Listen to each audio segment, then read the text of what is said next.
Marko 12 nitaanzia mstari wa 13. Imeandikwa hivi: wakatuma kwake baadhi ya Mafarisayo na Maherodi ili wamnase kwa maneno.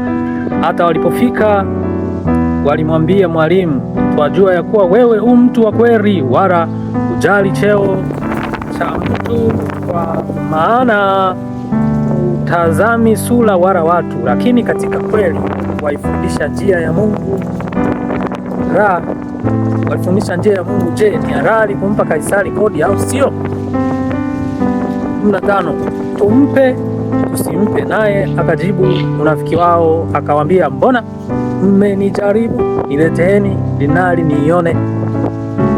Tumpe tusimpe? Wakamuuliza. Naye akajibu unafiki wao, akawaambia, mbona mmenijaribu? Nileteeni dinari niione. Nileteeni dinari hiyo niione. 16. Wakaileta, akawaambia, ni ya nani sanamu? Ni ya nani sanamu hii na anwani hii? Akamwambia, ni ya Kaisari. Ni ya nani sanamu hii na anwani hii? Akamwambia, ni ya Kaisari. 17. Yesu akajibu akawaambia, mpeni Kaisari yaliyo ya Kaisari, na yaliyo ya Mungu mpeni Mungu. Wakastaajabu sana. Naona hapa, shalom watu wa Mungu, mpeni Kaisari yaliyo ya Kaisari na mpeni Mungu ya Mungu.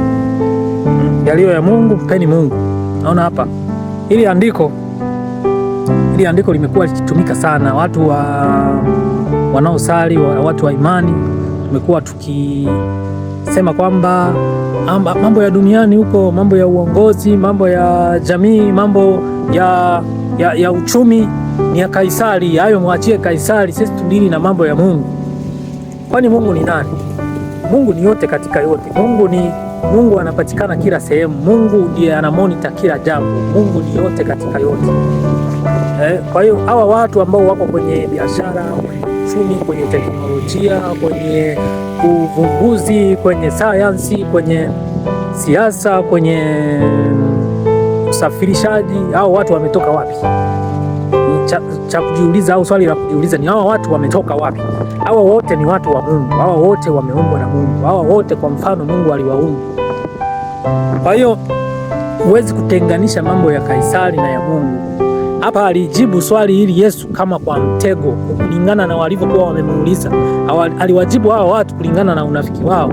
Hakujibu kwamba sisi tunavyoitumia. Ukiona mtu anadili na mambo ya teknolojia na sayansi na nini, unamwambia yeye anafanya ya Kaisari, huyo sio ya Mungu. No, haya mambo yote ni ya Mungu. Hapana, haya mambo yote ni ya Mungu. Mungu ndio kila, ndio yuko juu ya kila kitu, ndio top. Mungu ndio yupo kwenye siasa. Kwenye siasa ukiona mtu anafanya siasa, unamwambia usichanganye dini na siasa. Mtu anaingia kwenye siasa, anakuja anasali kanisani, wanasema kwamba yani mtu akiwa kanisani, mfano mchungaji, askofu, padri akazungumzia siasa kanisani, wanasema anachanganya dini na siasa, kwa maana ya Kaisari unampa Mungu, ya Kaisari unampa Kaisari, na ya Mungu unampa Mungu. No, haya yote mambo ni ya Mungu. Kwenye siasa Mungu anatakiwa awepo.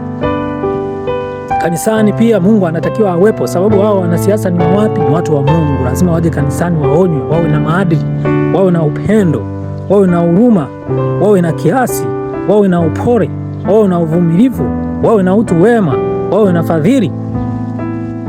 Huwezi kutenganisha haya mambo mengine yote, mifumo mingine yote, namna zingine zote za kuendesha maisha na Mungu.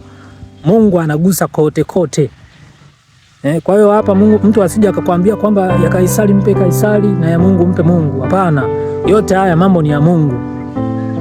Kwa Kaisari huko ni watu wa Mungu, kwa Mungu pia ni watu wa Mungu. Mungu ni yote katika yote. Kwa hiyo Mungu ni regulator, ana regulate kila jambo, kila sehemu anagusa.